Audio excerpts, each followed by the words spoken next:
They called her shiftless, a wolfless omega, a servant destined to be invisible. At the Great Mating Summit, her entire world shatters when the fated bond connects her to her own cruel alpha, Damien, a man who needs a warrior bride, not a weak-willed servant. In front of the entire continent, he brutally rejects her. I, Alpha Damien of the Red Moon Pack, do publicly reject you. The court waits for her to break, to die. Instead, with a spirit forged in a lifetime of pain, she looks him in the eye and speaks the words that will shatter his world. I accept your rejection, Alpha. The backlash is instant, crippling her former master, but her act of defiance does something more. It awakens a legendary power inside her, a power that has been dormant for 1,000 years. And it has just captured the attention of the most powerful man in the world. The Progenitor King, who has been searching for a century for a true equal, saw it all. And what one alpha threw away as nothing, the king is about to claim as his everything. Chapter 1. The Shiftless Servant. At 19, Lily should have been full of nervous hope for the Great Mating Summit. She should have been standing with the other unmated omegas in a new dress, her hair brushed, her heart fluttering in anticipation of the mating moon's blessing. Instead, her knuckles were white, her grip so tight on the silver tray that her fingers ached. For her, Summit was no blessing. It was just work. More alphas to avoid, more spilled ale to clean, more noise. As a shiftless, an omega who had failed to manifest a wolf, she was a disgrace. In this world, that meant she was less than a servant. She was invisible. Her only armor was her invisibility, her ability to make her movement silent and her gaze glued to the floor. Her expectation for this sacred mating ceremony was simple. A lot of shouting from the alphas, a few highborn ladies getting chosen, and then an enormous drunken mess for her and the other servants to clean up in the morning. She just had to get through this last round of service. The air in the great hall was thick, suffocating her with the smell of roasted meat, sharp wine, and the ever-present musky static of dominant alpha auras that made her temples throb. Her feet in their thin, worn-out shoes were a dull, pulsing ache. All she wanted, all she had been dreaming of for 12 long hours, was to deposit this last tray and fade back to the servants' quarters. She could practically feel the hot water of the communal bath, a luxury that felt 1,000 miles away. Just finish this, she told herself, navigating the edge of the boisterous, powerful crowd. Disappear. Her own alpha, Damien, was at the high table, his power rolling off him in cold, ambitious waves. He wouldn't even see her. She was just a shadow. A deep bell tolled, a sound that vibrated in her aching bones and silenced the entire rowdy hall. The mating moon was at its zenith, the sacred hour. Lily froze, her heart hammering. She tried to press herself flatter against the wall, to disappear completely. Chapter 2. The High Table. Alpha Damien's smile was a precise political instrument. He angled it toward Lady Isabella, the warrior alpha of the Stoneclaw Pack. She was his future. Her father's armies were the key to crushing rivals on his borders. Her beauty was a weapon, and her lands were a prize. Their union would be one of strength, a merging of two ambitious bloodlines. He had no patience for the romantic fantasies of the mating moon. He was a practical man. His pack needed steel and soldiers, not a fated bond with some simpering, soft-handed omega. He found the entire ritual tedious, a necessary political hurdle before he could get back to the business of his war. Isabella, his distant cousin, met his gaze with a sharp, appraising look. She understood the bargain. She, too, despised weakness. Her gaze swept over the hall, dismissing the fawning omegas and lesser alphas with a boredom that matched his own. She was sharp, beautiful, and ruthless. a perfect political match. "A toast," Damien began, raising his glass to her, his voice projecting across the high table, "to a future forged in—" He stopped. His voice cut off. His smile faltered. An irritating, unwelcome tug pulled at his chest.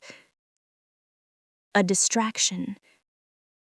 He tried to ignore it, to push through it, but the magical tether yanked again, harder this time, demanding. It was impossible. It was infuriating.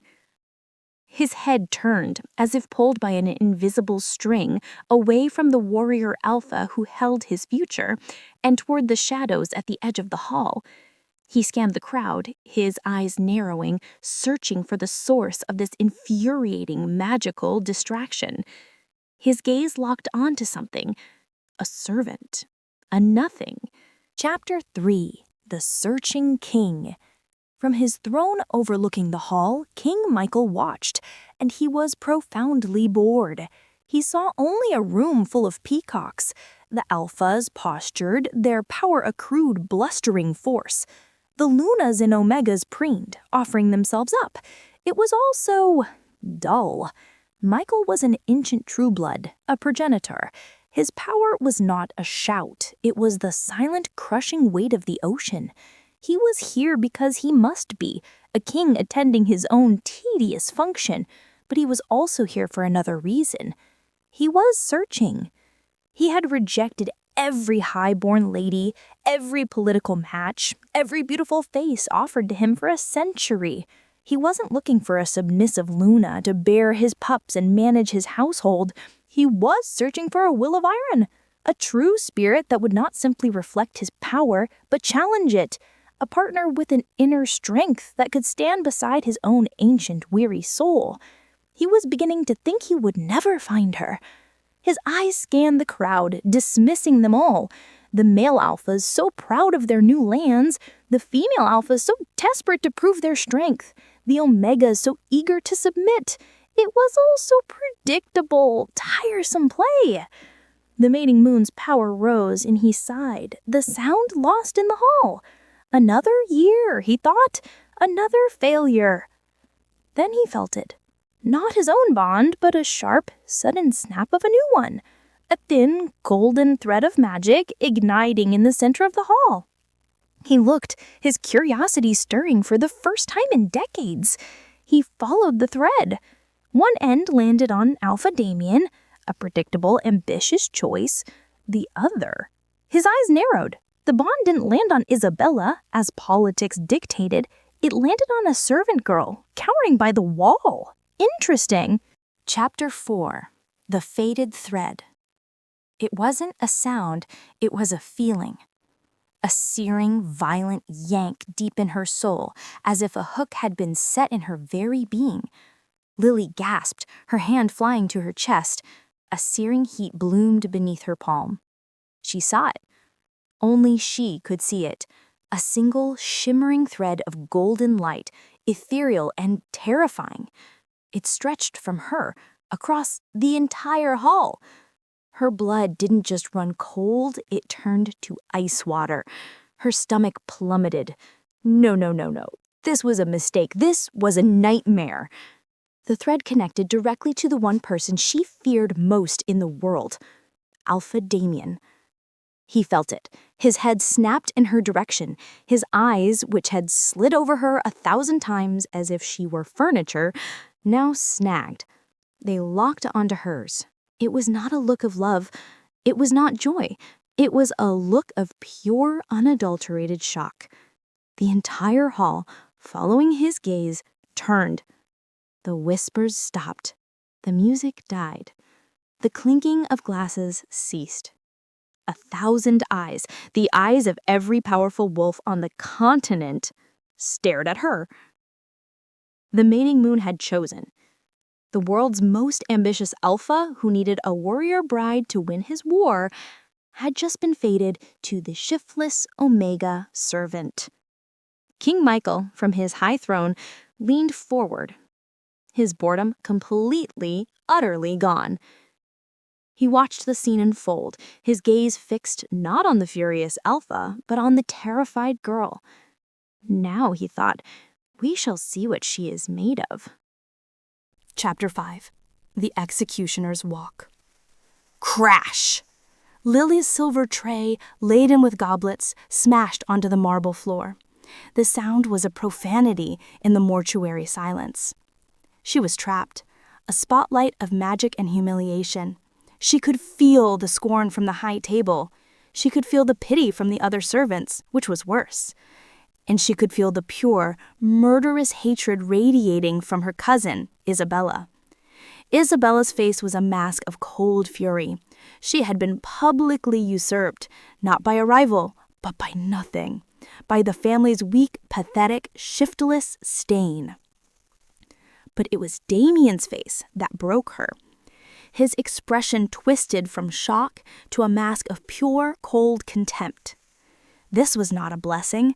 This was a public humiliation, a direct threat to his war plans. This was an insult from the goddess herself. He began to walk toward her. He didn't rush. He moved with the measured, terrifying pace of an executioner. Each footfall on the marble was a hammer blow against her heart, a countdown to her doom.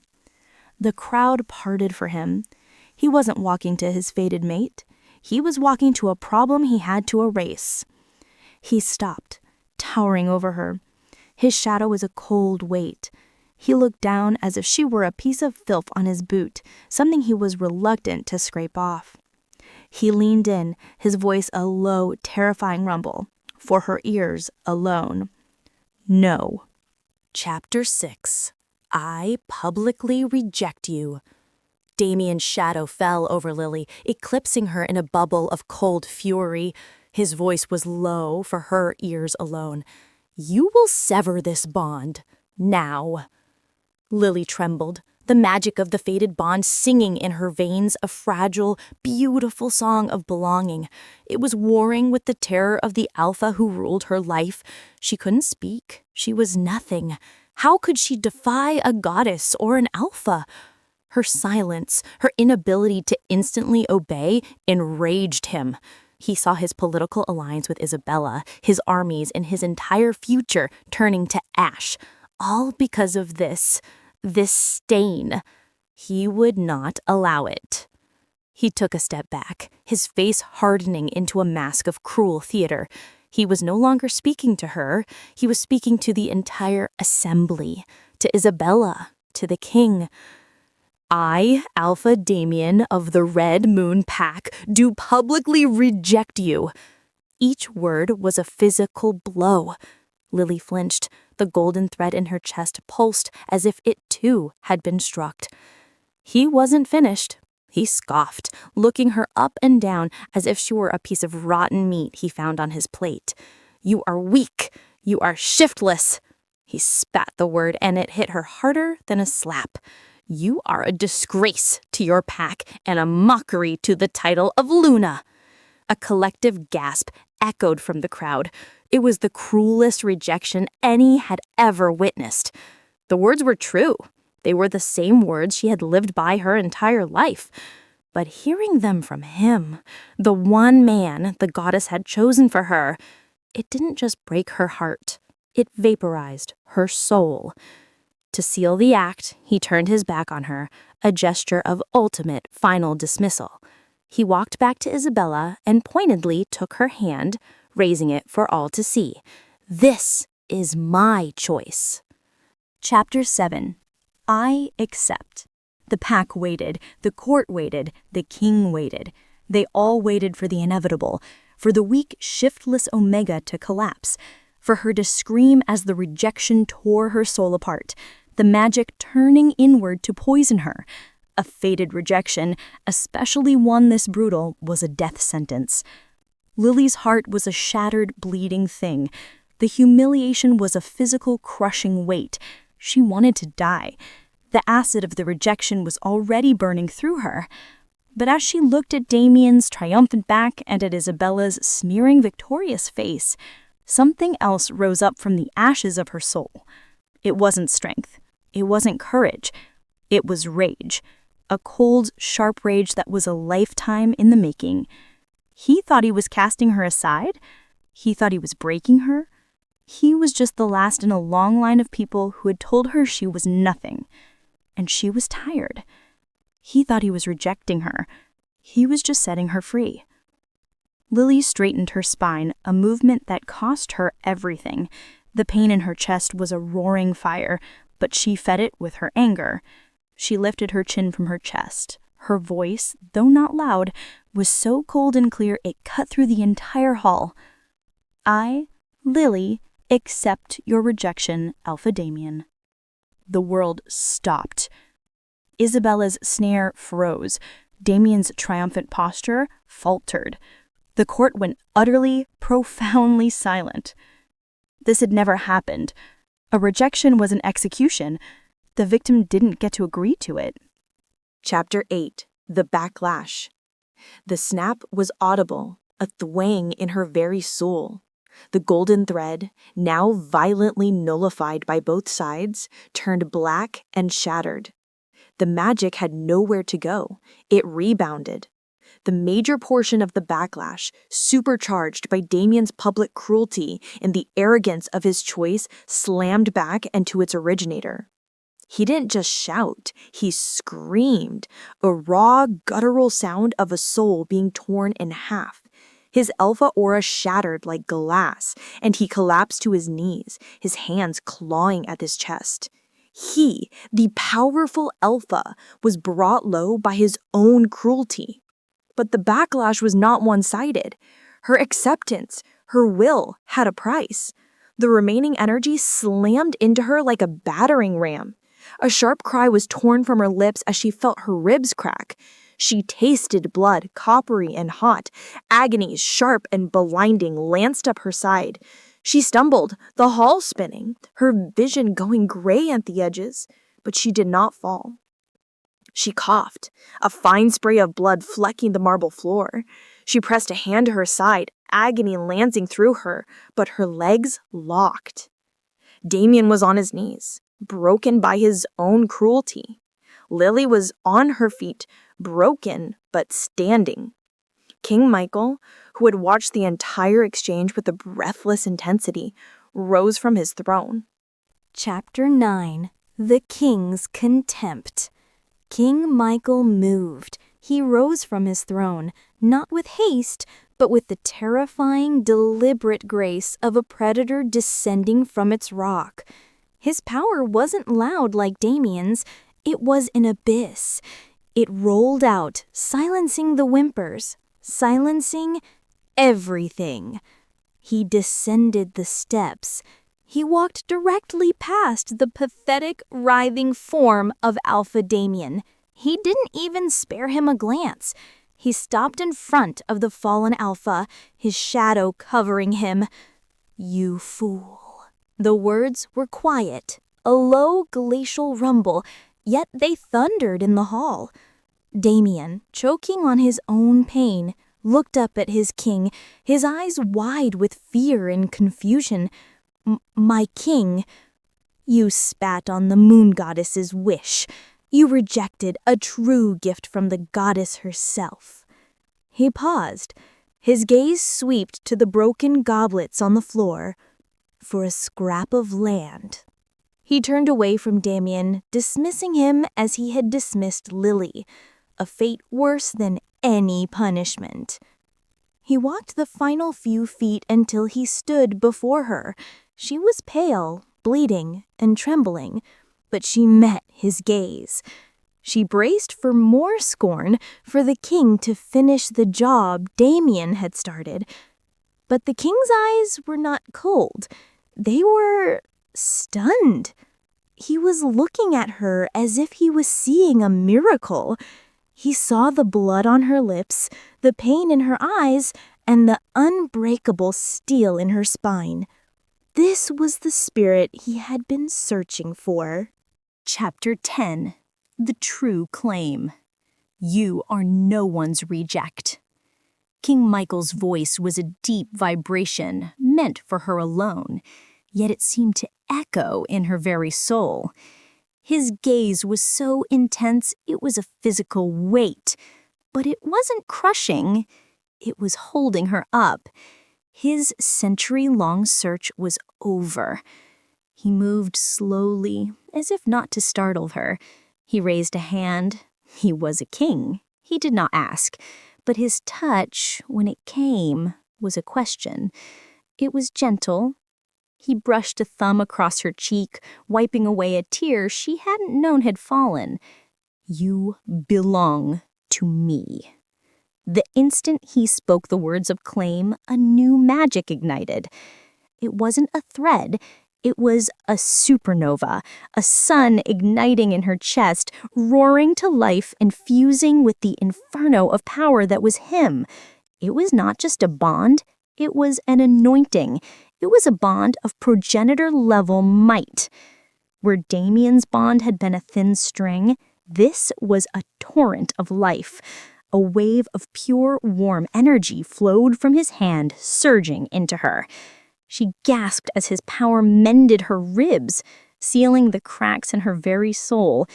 The pain vanished, replaced by a warmth that was overwhelming, a power she had never dreamed possible.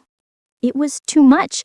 The rejection, the backlash, the broken bones, and now this all-consuming, godlike acceptance. Lily's eyes rolled back. She fainted, collapsing forward, her last conscious thought one of impossible, terrifying safety. King Michael caught her, pulling her securely against his chest. He held his new queen. His eyes lifted to the broken, whimpering form of Damien. His face was a mask of cold, possessive fury. Chapter 11. The Flight and the Escape. King Michael held Lily against his chest, her unconscious form a feather-light weight in his arms. The great hall was tomb-silent, the only sound the pained, pathetic whimpers of Alpha Damien. Michael ignored him. He looked down at the woman in his arms, her face pale and streaked with a single, drying tear. Gently, possessively, he unwrapped his heavy royal cloak from his own shoulders. It was thick with black fur and smelled of pine and cold, clean ozone. He wrapped it around her small body, cocooning her in his scent and warmth, shielding her from the thousands of eyes that had watched her shame. Then he lifted his head, the warmth in his eyes turned to Arctic ice.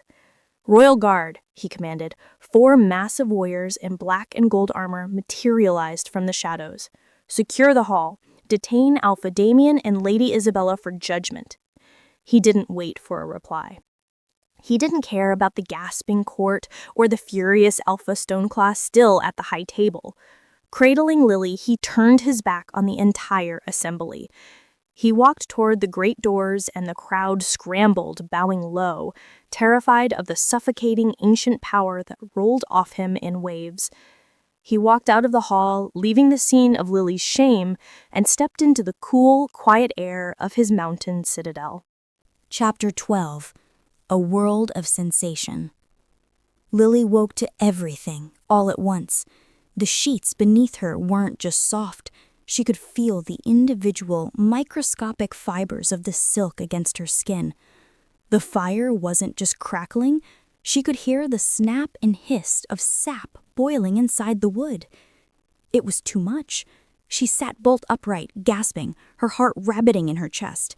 She could smell the pine of the forest outside the thick stone walls. She could hear servants whispering, their voices clear as a bell 3 floors below her.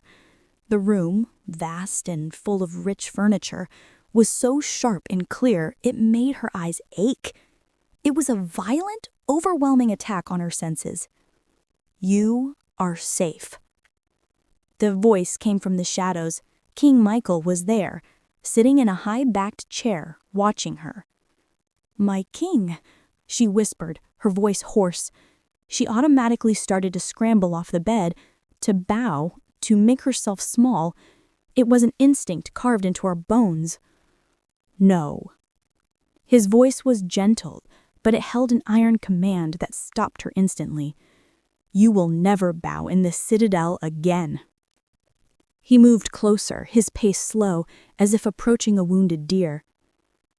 I don't understand, she whispered, pulling the fur-lined cloak, his cloak, to her chin. What's wrong with me? Nothing, he said, his gaze intense. The bond has awakened you. What you feel, the world in all its detail, this is your new reality. This is what it means to be Aether blood. Chapter 13. The Alliance of Lies. Back in the Great Hall, chaos reigned. Alpha Stoneclaw, Isabella's father, stormed in, his face a mask of thunder. His family had been publicly humiliated, and his daughter had been ordered detained by the king. He found only 2 of Michael's royal guards, standing over a whimpering, broken Damien and a furious, contained Isabella. "Father!" Isabella screamed, seeing him. "He's a tyrant, a monster. He assaulted Damien, a high alpha, and is going to execute us. He's mad." "He'll pay for what he did to my family," Alpha Stoneclaw roared. He was a powerful, brutal alpha. He didn't hesitate. He and his personal guard attacked Michael's 2 warriors. The fight was short and bloody. The king's guards fell. Stoneclaw yanked Damien to his feet. "He's right," he wheezed, seeing his chance, his mind clearing from the pain. "He's a false king. He's drunk on his own power." Alpha Stoneclaw looked at the 2 dead royal guards. A cold, calculating smile touched his lips. "We have our proof," he growled, dragging Damien and Isabella toward a side exit. "He didn't just detain you, he tried to imprison you to protect his new whore. And he murdered his own men when we resisted." "He'll be branded a tyrant," Isabella said, her eyes gleaming with a cold fire. "Exactly," her father replied. "The Pax will rally. We will burn his citadel to the ground." Chapter 14. The Imposter. The next morning, Lily woke to a world that was too loud, too bright, too much. The silk of the nightgown they'd put on her felt like 1,000 tiny needles against her skin. She had been moved from the king's chambers to a sprawling suite of her own. Her thin, torn servant's rags were gone, replaced by a wardrobe of gowns in rich velvet and silk. They felt like a costume. A servant girl not much older than her entered with a breakfast tray. Lily could hear the girl's heart thumping with fear. She could smell the sour, sharp tang of it. My queen," the girl stammered, curtsying so low she almost fell. Lily flinched at the title. As the girl hurried out, Lily heard her whisper to another guard down the hall, her voice as clear as if she were standing next to her. "Goddess, it's true. The little shiftless, she's really in there. He really claimed her." Lily closed her eyes, a fresh wave of shame washing over her. The humiliation was sharper than ever. Before, she had only assumed they whispered. Now, with her new cursed senses, she knew. She could hear every snicker, every doubt. She wasn't a queen. She was a curiosity, a shiftless servant in a silk dress. She was an imposter, and everyone knew it. Chapter 15. A King's Council. Michael stood in the war room, his face like stone. "Report." "Alpha Stoneclaw and the others are gone, my king," his captain said, his voice grim. "They overpowered the 2 guards we left. The guards are dead." Michael's aura flared, a wave of cold fury that made the maps on the table rattle. He knew a lie when he heard one. Stoneclaw hadn't overpowered his elite guards. He had murdered them. "He's creating a narrative," he said, his voice a low growl. "A rescue from a tyrant's prison." He knew exactly what this meant. War. He calmed himself, the cold fury receding, and went to find Lily. He found her in her new room, huddled in a chair, looking small and lost, a tray of untouched food on the table. He was a 1,000-year-old king, a progenitor.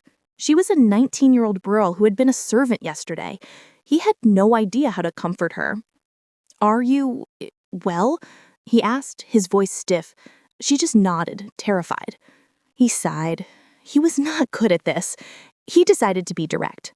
They've escaped. Stoneclaw, Isabella, and Damien. I told her of the murdered guards. They are already spreading the lie that I am a false king who murders his own men to protect you. Her eyes widened in horror. But that's not true. It doesn't matter, he said, his voice hard. It's a story that angry alphas will want to believe. They will bring war, Lily, and you are at the center of it. Chapter 16, The White Wolf Lineage. He saw the terror in her eyes, the way she flinched at every sound, and knew he had to make her understand. He led her from her room down to the Citadel's vast, ancient library. The smell of old parchment, cedar, and leather polish was so strong it almost made her dizzy. Her new senses were a curse, making her feel small and overwhelmed. "You are not a mistake, Lily," he said, his voice echoing in the quiet. "You are not a plaything I have claimed." He stopped at a high cable in the center of the room. "Your pack was ignorant. You were never shiftless." He pulled a massive leather-bound tome from a shelf and opened it. The page was a beautiful, illuminated illustration of a wolf made of pure white light, its form more energy than fur. "The aether blood," he said, his voice laced with reverence. She had never heard from him. "A bloodline thought to be extinct for 1,000 years. They were not wolves of strength, but of magic." He pointed to the text. "The progenitor bond didn't give you this power. It unlocked what was always dormant inside you." "But what is it?" she whispered, staring at the glowing wolf. It was beautiful, but it felt alien. "It's a nullifying power," he said, his gaze intense. "Alphas, like Damien, command through rage, intimidation, and dominance. They add to the chaos. You, aether blood," he looked back at the book, "you silence it. You are the perfect counter to an alpha's rage. You are the calm to their storm." Lily looked at the ancient words, then at the powerful, godlike king beside her. He was telling her she was magic. She still just felt like a servant girl hiding from the world. Chapter 17, The First Public Appearance. That night, Michael insisted she join him for dinner. It was not a request. "The court must see you," he stated, his voice flat, "and they must see you at my side." Lily was dressed in a deep blue gown by servants who refused to meet her eyes, their fear scent thick in the air. Her hair was pinned up with jewels that felt heavy and cold. She felt like a doll, a fraud. She walked into the great hall, a smaller one, for his private court, at his side.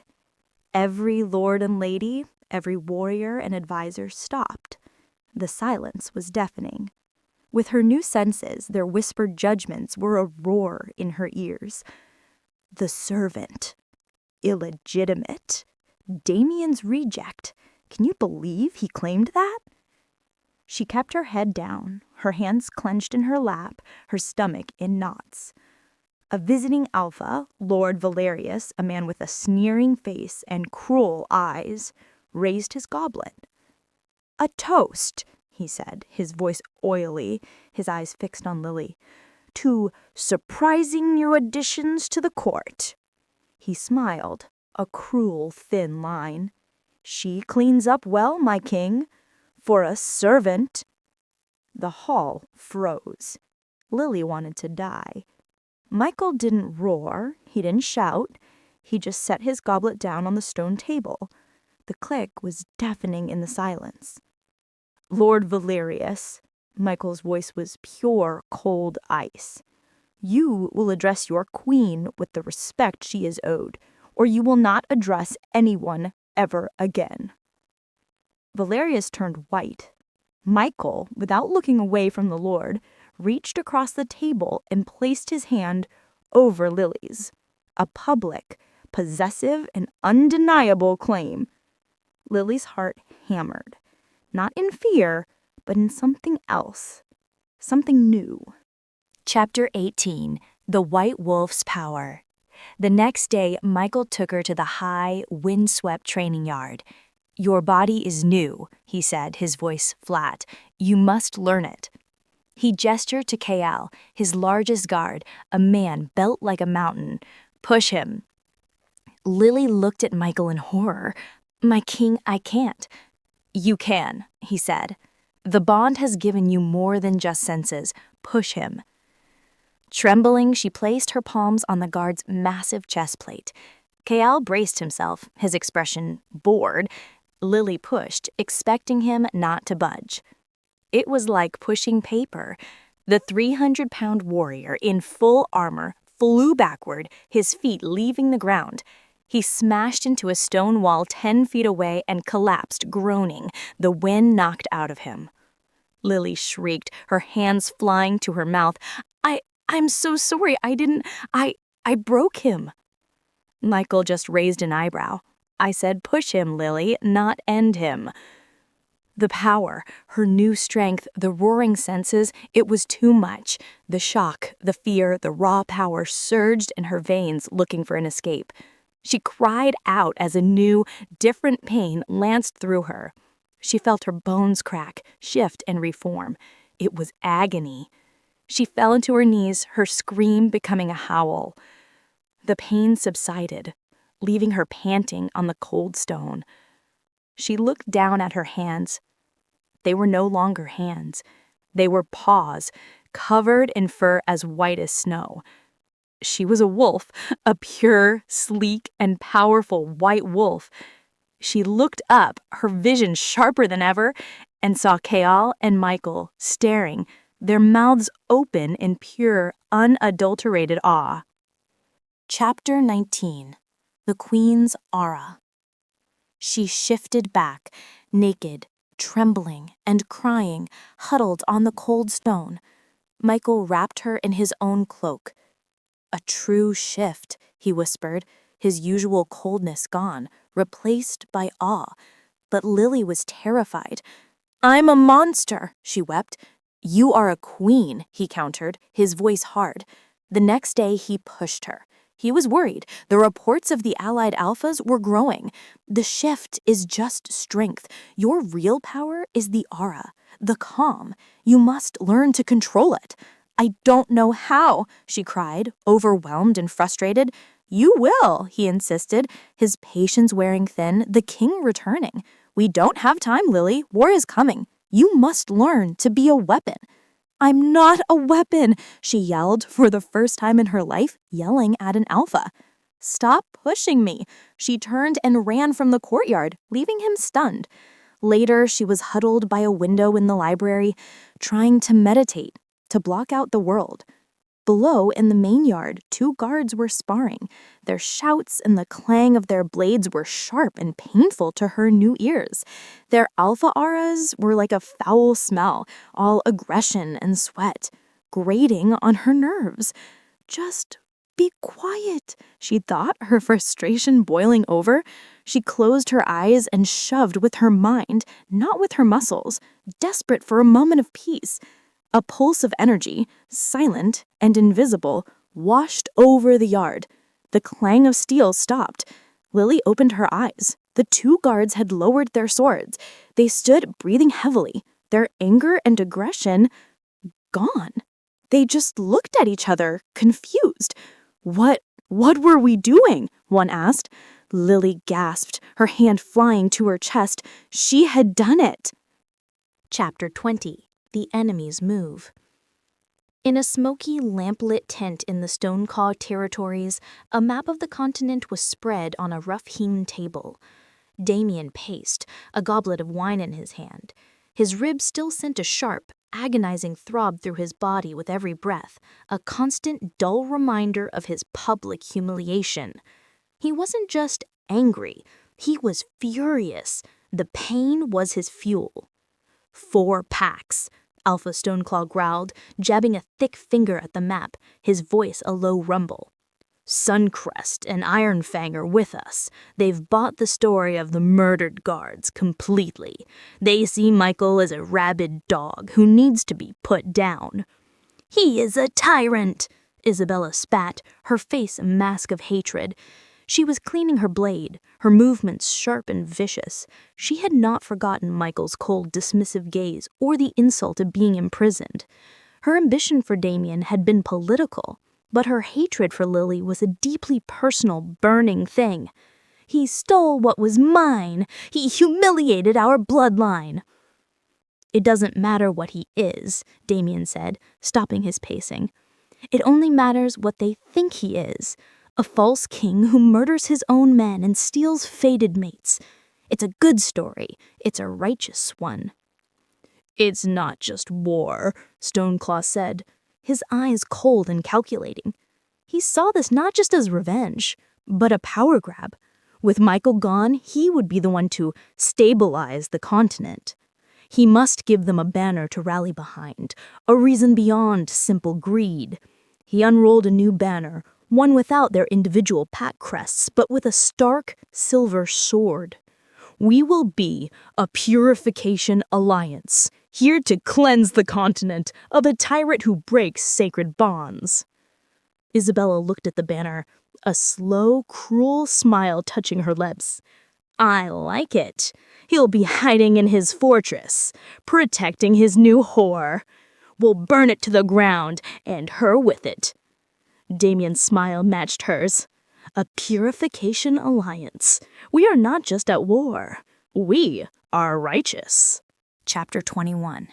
The First True Touch. Michael found her in the library, long after the guards had been dismissed. She was sitting on a window seat, curled up, her knees drawn to her chest, looking small and exhausted. The setting sun cast long shadows, painting the room in shades of orange and blood. He approached slowly, his heavy boots silent on the stone. He had been a king for 1,000 years, a warrior for longer, but he was utterly lost in this moment. You did it, he said, his voice quiet, lacking its usual command. It was an accident, she whispered, her voice small, her body trembling with the after effects of the power. She wouldn't look at him. I just wanted them to be quiet. I didn't mean to. The greatest discoveries often are. He stopped a few feet away, seeing not a weapon, but a terrified 19-year-old girl who had been put through an emotional rigor. I pushed you. I called you a weapon. That was wrong. Your power is not a tool of war, Lily. It is a part of you. She finally looked at him, her eyes wide with a confusion that mirrored his own. He was the great progenitor, a being of immense power, and she, the shiftless servant, had just done something he couldn't. She looked so pale, so drained. He acted on an instinct older than his crown. He reached out, his movement slow, giving her time to pull away. She didn't. He gently, his touch surprisingly careful, brushed a lock of stray hair from her face, his callous thumb grazing her cheek. His touch was warm. It was the first time he had touched her as Michael, not as the king. It was the first time she hadn't flinched. It was the first true, non-magical human contact between them, and it held more power than any bond. Chapter 22. The War Drums. The moment of fragile peace was shattered. Heavy, hurried thuds of armored boots echoed from the hall. A guard, Cal, the same one she had thrown across the yard, appeared in the library doorway. He was breathing hard, but his face was all business. My king. In an instant, the man who had just touched her cheek was gone. The king was back. Michael's face hardened into a mask of stone, his aura flaring. Report, he commanded. My king, the scout said, kneeling in the center of the war room. He was caked in mud, his face pale with exhaustion. Lily stood in the doorway, feeling like an intruder. They are moving, as one. How many? Michael's voice was flat. 4 armies, my king. As you predicted, Stoneclaw, Red Moon, Suncrest, and Ironfang. Lily's heart stopped. Damien. They march under a new banner, the scout continued, his voice grim. They call themselves the Purification Alliance. They are not moving on their own lands, my king. They are marching for the Citadel. Michael looked at the great stone map and their vanguard. Led by Lady Isabella and Alpha Damien, the scout said. They are moving fast. They will be at our gates by dawn. Lily's hand flew to her mouth, a small, choked sound escaping. The man who had rejected her and the woman who had hated her were coming to finish the job. Chapter 23. The Queen's Choice. Kale, Michael barked, his voice a weapon. He didn't look at Lily. His eyes were on the map, his mind already at war. Take the Queen to the deep chambers, the ones behind the north wall. Double the guard, no one gets in or out. Yes, my king. Kale turned to her. No. The word was quiet, but it cut through the room like a blade. Kale froze. The other guards in the room stared. Michael turned slowly, his eyes narrowing, a dangerous golden light flaring in their depths.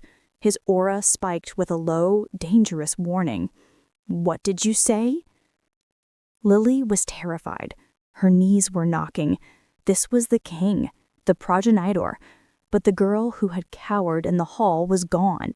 You told me I am not a mistake, she said, her voice shaking but firm. She met his gaze, refusing to be the servant. You told me my power silences the chaos. She took a step toward the map, toward him. That army? That is chaos. This is not a training exercise, Lily. This is a war. He growled. They were here for me, she cried, her own anger surprising her. Because of your claim, because of their lies. I will not hide in a bunker while they try to kill you for me. She stood tall, her hands clenched at her sides. I am not a servant to be hidden. You called me your queen. I will stand with you. Michael stared at her, stunned. The frightened girl was gone. In her place, a woman of iron, the spirit he had been searching for. A slow, dangerous smile touched his lips. He nodded, once, a sharp, definitive motion. Very well, to the battlements. Chapter 24. The Eve of Battle. That night, the wind was cold. Lily stood on the high battlements, wrapped not in a servant's cloak, but in the heavy, fur-lined cloak of the king. The valley below was a sea of campfires, tens of thousands of them, an ocean of enemies, all here for her. Her new senses were a torment. She could smell of their hatred, the sweat of their bloodlust. The low, ominous thud of war drums vibrated through the stone beneath her feet, a rhythm that matched her own hammering heart. They hate me, she whispered, her voice catching. Michael came to stand behind her, his presence a wall of warmth and solid power. He wrapped his arms around her, pulling her back against his chest. This was not the gentle touch from the library. This was the possessive stronghold of a king and a mate. They are here because of their own greed, he rumbled, his chin resting on the top of her head. They are fools, led by a broken alpha and a jealous girl. They're an army, she whispered, her fear returning. And you are a queen, he countered. They are not the cause, Lily. You are the stakes, and I will never, ever let them have you. She leaned back against his chest, drawing strength from his solid, unshakable confidence. She was no longer a servant. She was no longer a victim. She was a defender of her new home. A single massive war horn blasted from the valley, a sound of pure malice. Dawn was coming. Chapter 25. The Siege of the Citadel. The siege began with a scream. Thousands of warriors, a wave of steel and fur, charged the citadel gates at first light. Crude siege engines, built in haste, hurled massive boulders at the ancient walls. "Down with the false king!" Damien's voice, magically amplified, roared over the din. "For our freedom! Bring me the whore's head!" Isabella's shriek was high and clear, a needle of pure hatred that pierced the chaos. Lily stood on the main wall, her heart hammering so hard it was a painful thud against her ribs. She was terrified, but she was also a queen. "Now, Lily!" Michael's voice commanded from further down the wall where he was directing the archers. She closed her eyes, searching for the spark of her power, the calm place she'd found in the library. She focused on the charging mass below and pushed. A pulse of her energy, her calm, washed out. It was a disaster. A group of warriors charging the gate suddenly stumbled, their alpha rage dimming. They looked around, confused, and were immediately run over by the men behind them. But the aura was too wide, too uncontrolled. A royal guard next to her, his sword raised to block an arrow, suddenly faltered, his own protective rage dampened. He shook his head, confused. "My queen! What are you doing?" he yelled, as the arrow glanced off his shoulder armor, a near hit. Lily's power was a wild, untamed thing. It was messy, hitting her own men as often as the enemy. She was failing. Chapter 26. The Gates Fall. Lily recoiled, her hands flying to her mouth. I hurt him," she whispered, her voice lost in the din. The guard she'd accidentally calmed had been saved, but he was shaken, glaring at her with a new, terrified suspicion. Her power was a curse. Down below, Damien, his ribs still aching from her rejection, saw the chaos. He saw the royal guards falter, shaking their heads as Lily's power washed over them. "She's out of control," he roared, a savage, triumphant grin spreading across his face. "She's hitting her own men. Focus on the ram. Do not look at the witch. Break the gates." The 20 alphas on the massive, iron-tipped battering ram roared in unison. They took a running start, their shoulders and legs pumping. Thud! Boom! The ancient open gates shuddered, but iron hinges screaming. "Again!" Damien commanded. Thud! Boom! A crack appeared, spiderwebbing from the center. Again! Lily watched, helpless, her power now a liability. She was afraid to use it. Crash! The sound of splintering oak was like a thunderclap. The iron hinges tore from the stone.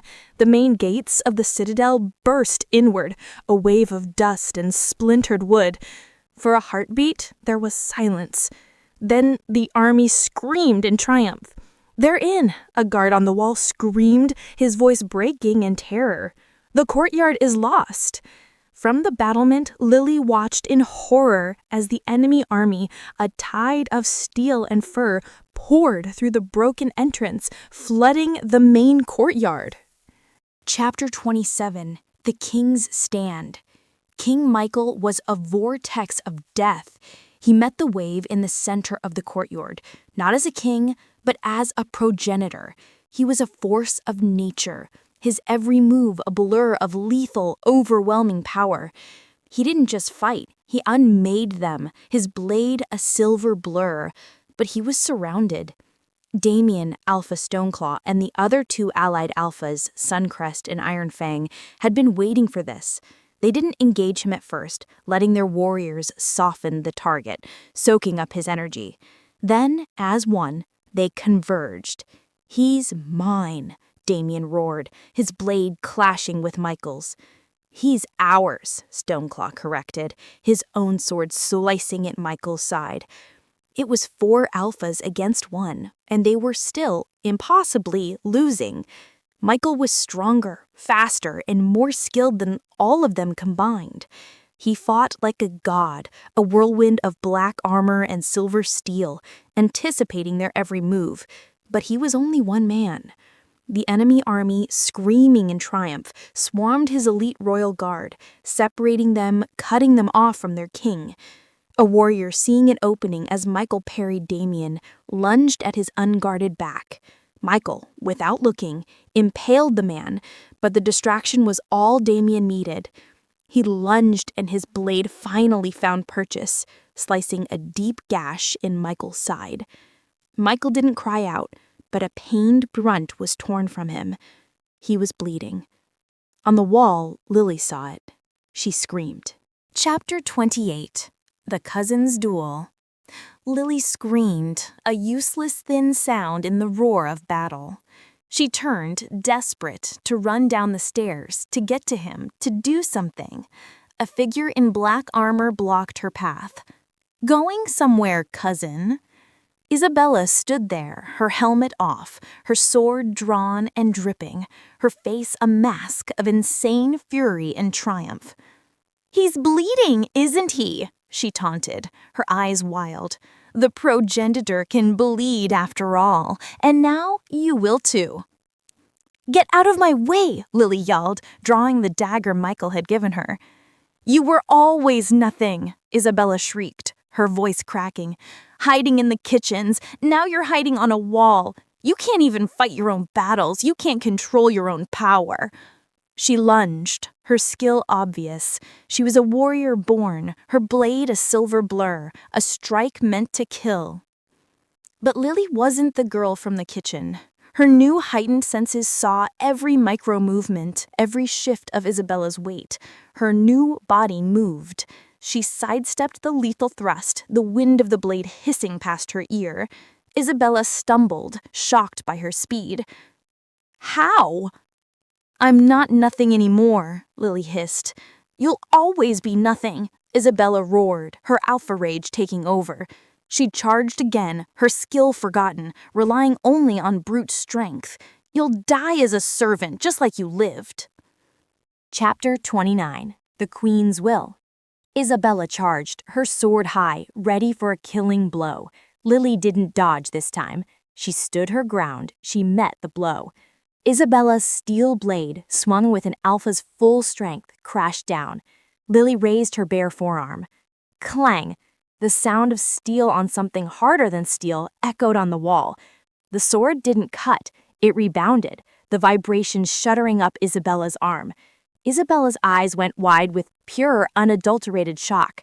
She looked from her vibrating sword to Lily's unblemished, unarmored arm. What are you?" "A queen," Lily growled. Before Isabella could recover, Lily grabbed her cousin's sword arm, her new strength crushing the warrior's grip. Isabella screamed as her wrist bones cracked. The sword clattered to the stone. Then Lily pushed, not with her hand, but with her mind. She focused all her power into one targeted blast of her calming aura aimed directly at her cousin. Isabella's alpha rage, her hatred, her will, it all just evaporated. She was left empty, her eyes wide with a sudden, childlike confusion. "No," Isabella whimpered, her fight gone. Lily slammed the hilt of her dagger into Isabella's temple, and the warrior alpha crumbled to the stone, unconscious. Chapter 30. The Ether Blood Calm. Lily stood over her fallen cousin, panting, but the victory felt hollow. She looked down into the courtyard. Michael was in trouble. He was on one knee, the gash in his side bleeding freely. His royal guard was still hopelessly cut off. The 4 alphas, Damien, Stoneclaw, and the others, were circling him, their blades raised, their faces masks of triumph. "It's over, King," Damien roared, raising his sword for the final coordinated killing blow. "She's next." "No!" Lily screamed. She wasn't trying to push, she wasn't trying to control, she just wanted it all to stop. Her fear for him, her rage at them, her lifetime of helplessness, it all converged into a single, desperate, primal need. She was pushed past her limits. She threw her head back and roared, a sound that was not human and not wolf, but something ancient. It was not a sound, it was a pulse. A silent, invisible wave of pure, divine peace erupted from her, sweeping out in a perfect circle. It washed over the battlements, flooded the courtyard, and silenced the battle. The effect was instantaneous and absolute. Damien's killing blow stopped, his arm frozen in the air. His rage, his strength, his inner wolf, suppressed. Every single warrior in the Purification Alliance, thousands of them, stopped. Their aggression, their bloodlust, their alpha dominance vanished. They were left human weak, suddenly cripplingly moral. Swords clattered to the stone. Men fell to their knees, panting, looking at their hands in terror. The battle went utterly, profoundly silent. Chapter 31. The Fall of the Alphas. Lily swayed on the wall, the world spinning, her legs turning to water. The wave of power had taken almost everything from her. In the courtyard, Damien was on his knees, his sword in the dirt. He looked up at Michael, his eyes wide with confusion, his alpha rage gone, replaced by the mundane, human fear of a man facing his executioner. What is she? Michael, bleeding from the gash in his side, ignored him. He stared up at the battlements, at Lily, his face filled with a raw, primal awe. His royal guard, their loyalty to him and his new queen absolute, had been untouched by the calming wave. They moved with brutal efficiency, swarming the now wolfless, confused, and powerless enemy. There was no fight left. "Seize the alphas," Michael's voice boomed, breaking the silence. Guards grabbed Damien, the unconscious Isabella, Alpha Stoneclaw, and the other two alphas, binding them in heavy, silver-laced chains. The war was over. The siege was broken. Lily's legs finally gave out. She fell, but she didn't hit the stone. Michael had moved with progenitor speed, his wound forgotten. In a single blurred leap, he was on the battlement, catching her, pulling her securely against his chest. "You did it," he whispered, his voice thick with emotion, his face buried in her hair. "You're bleeding," she whispered, her hand weakly finding the gash in his armor. "It's nothing," he rumbled. He held her, but he knew, looking out over the stunned, neutral packs who had washed from the hills, that this was far from over. Chapter 32. The Trial is Called. The next day, the great hall was full again. Michael sat on his throne, the gash in his side bandaged beneath his black tunic, his face a mask of unreadable, regal calm. Lily sat beside him, not in a gown, but in strong, dark leather. She was not a prize to be displayed. She was the victor. At the center of the hall, bound in chains, knelt Damien, Isabella, Stoneclaw, and the other rebel alphas. But the tension in the room wasn't for them. It was for her. The neutral alphas, led by the respected, elderly Alpha Marcus, were there, and they looked terrified. Alpha Marcus stepped forward. His gaze was not on the prisoners, but on Lily. "King Michael," Marcus said, his voice firm but shaking, "you have won your war, but we are concerned." He gestured to Lily. "This magic, we have never seen its like. She did not defeat them, my king. She disabled them. She took their wolves." A murmur of terrified agreement swept the hall. "She made them shiftless," one alpha whispered. "This is a power no one person should have," Marcus continued, his voice rising. "This looks like the very tyranny you were accused of." The neutral packs tensed. This was an accusation. "We demand an explanation," Alpha Marcus said. "We demand a trial." Chapter 33. The Queen's Judgment. Alpha Marcus' accusation of tyranny hung in the air. The neutral alphas were terrified, gripping the hilts of their weapons. The hall was no longer respectful. It was a tinderbox. "He's right," one alpha shouted from the crowd. "She took their wolves. She made them shiftless. She's a monster." "We will not be judged by a tyrant and his witch," another yelled. Michael rose from his throne, his face a mask of cold progenitor fury.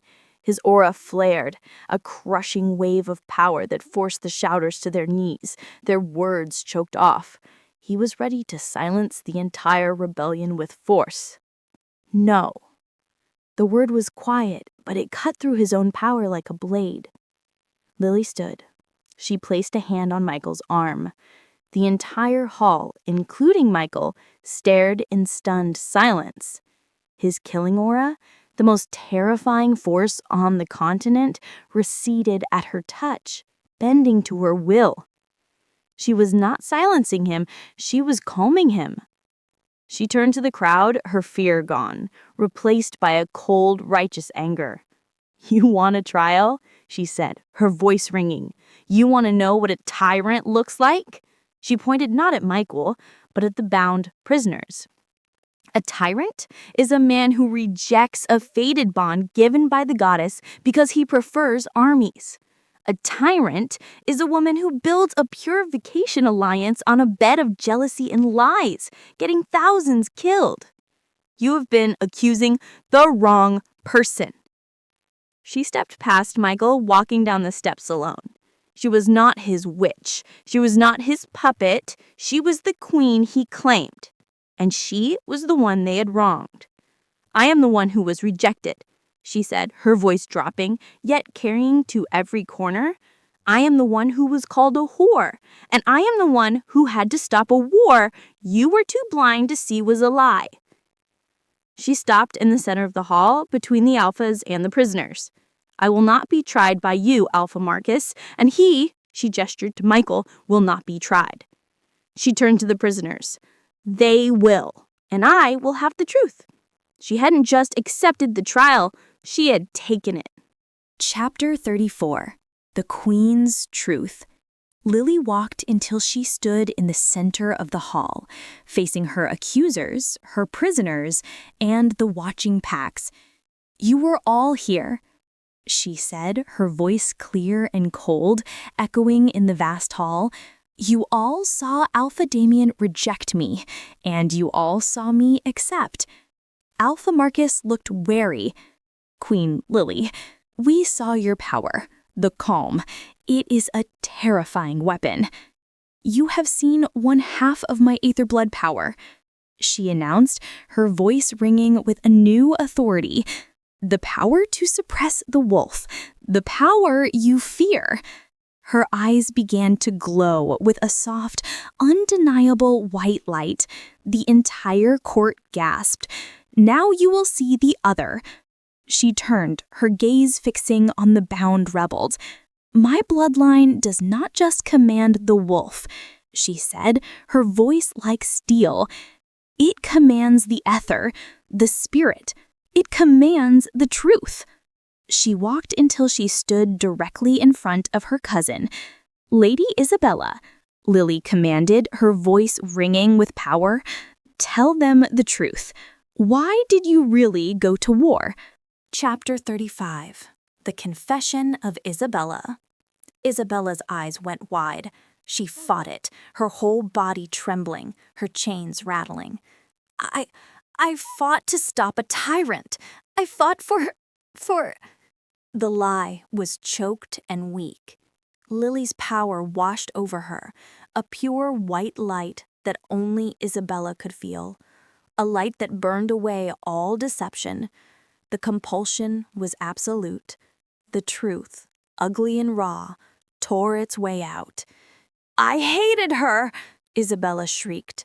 The words ripped from her throat, her face contorted in a mask of pure spite. "She was nothing, a shiftless, filthy servant. She was always beneath me, and he chose her. Damien was fated to her. The king claimed her. It should have been me. It should have been me." The confession was a bomb in the silent hall.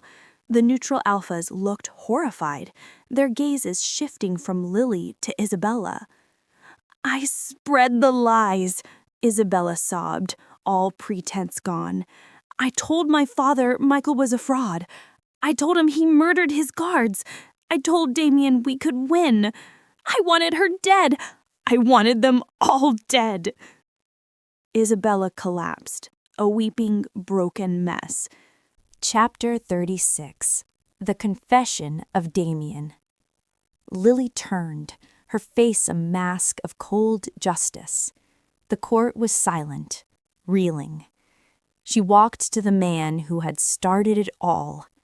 the man who had broken her heart and, in doing so, had freed her. Alpha Damien. He flinched, refusing to meet her gaze. He was sweating, his eyes wide with a terror that went beyond his chains. He knew what was coming. "Tell them the truth," Lily commanded, her voice like steel. "Why did you reject your fated mate?" He thrashed against his chains, his jaw locked. "No! No!" Lily's power washed over him. He couldn't fight it. The truth spilled out of him in a desperate, pathetic rush. "I needed the armies," he howled, his voice breaking. The Stoneclaw Alliance was everything. She was a servant, a shiftless Omega. She was a humiliation. A fated bond to her would have ruined me.